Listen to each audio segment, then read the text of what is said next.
because your water bill is going to be going up. You're going to find a higher water bill in the mail this summer. For those of you watching us in Baltimore. That's right. Today, the Board of Estimates approved a 30% rate hike over the next 3 years.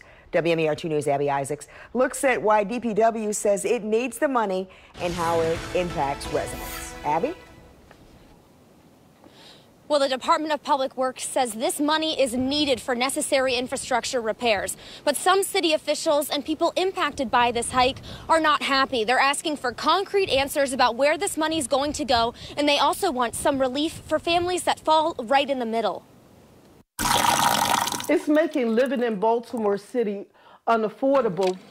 Janet Allen has lived in the city her whole life and never thought water would be the cause of financial stress. My average water bill is about $80 a month, and that's just for one person. A bill that will now increase by 30% over the next 3 years. The Board of Estimates voting 3-2 to approve the hike. That increase is going to be substantial to me. The first increase adding around $8 a month to her bill. And by 2020, that adds up to almost $300.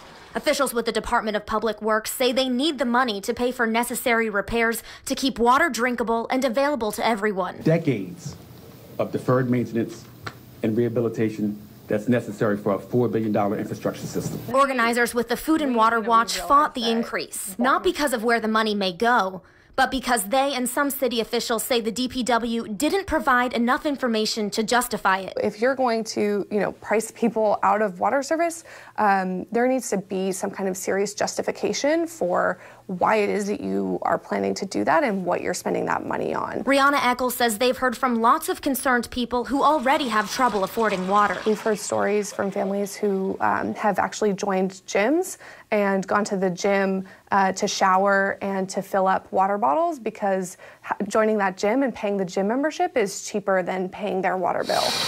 To help with affordability, the board also passed a program to reduce rates for low-income residents by nearly half.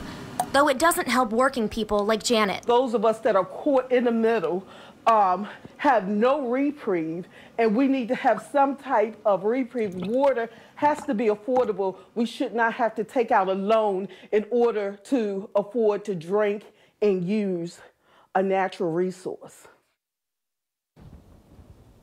DPW says they gave the public plenty of time to comment and ask questions about the hike. They instituted a very similar rate hike schedule from 2016 to 2018.